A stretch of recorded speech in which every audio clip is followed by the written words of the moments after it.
Good evening, I'm Brian Reagan, this is Tyler Kelly. and we welcome you to our Twilight Talks, and tonight we begin an overview of the life of Abraham.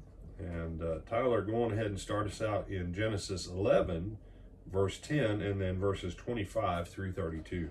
This is the genealogy of Shem. Shem was 100 years old and begot Arphaxad 2 years after the flood.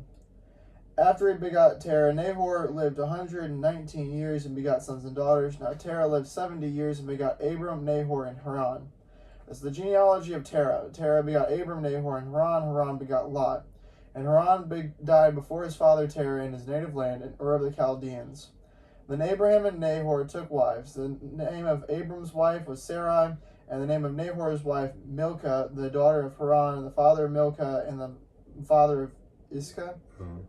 But Sarai was barren, she had no children. And Terah took his son Abram and his grandson Lot, the son of Haran, and his daughter-in-law Sarai, his son Abram's wife, and they went out with them from Ur of the Chaldeans to go to the land of Canaan.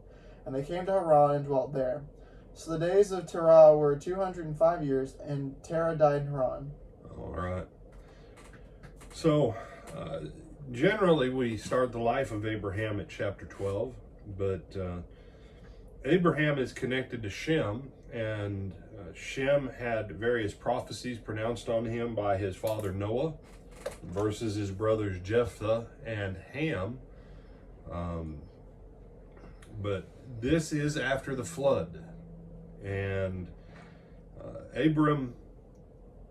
Shem will actually outlive Abraham by over 100 years. That's how long Shem lives. After the flood, Shem is the longest lived guy after the flood. He was roughly 100 years old when the flood hit, and then after the flood. So Terah, Abram's father, has 3 kids, Abram, Nahor, and Haran, and they lived in the area of Babylon. And you can read the Tower of Babel and all that, but the family of Terah was a competing family, most likely with the family of Nimrod.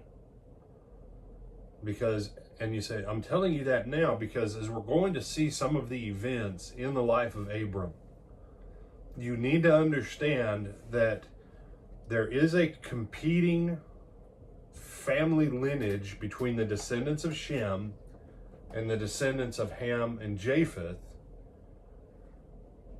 And Nimrod is part of that. And what you're going to see, there's a reason why Terah wants to go to the land of Canaan, why they leave the land of Ur of the Chaldees. And there's things in the life of Abram that frankly will only make sense if you understand that Abram was part of a royal lineage as far as physiologically. And there's a way that Abraham will function and do things that you know, and Tyler, I don't know if you remember, maybe when you grew up in church, maybe you heard it different. But most people, we've been taught that Abraham was just this poor shepherd guy till God blessed him. And, was that kind of the base storyline that you had most of the time in church when you grew up? Give or take? Kind of. Well, barring what your dad may have taught you, your dad and your mom. Most people have this ridiculous notion that Abram was, just this poor shepherd guy that, had a wife that couldn't have kids. And, oh, it's so nice that God looked down and said, oh, I think I'll help you out. No, that's...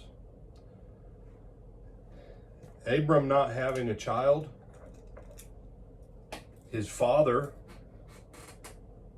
taking them to the land of Haran, his brother having died, his nephew being what would have been his next logical inheritor, Lot.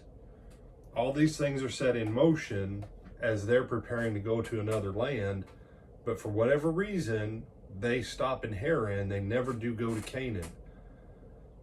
This was prior to Abram being 75 years old, because it's when Abram is 75 years old that God will call him to leave Haran. So, a lot of things in motion with the life of Abram. I want to encourage you tonight, read Genesis chapter 11 and Genesis chapter 12, but read them like you've read them. This is the first time you've ever read them. And look at it and go, wow, there's a lot more going on here. Because as we move into chapter 12 tomorrow night, we want to hit some of those high points of what's going on here, so that you can see how the hand of God is actually working in the life of Abram, because him, his father, and his nephew had a plan in the flesh, that God's plan in faith is far greater. So, anything else you want to add about this? No, sir. I'm Brian, this is Tyler. and we bid you good night.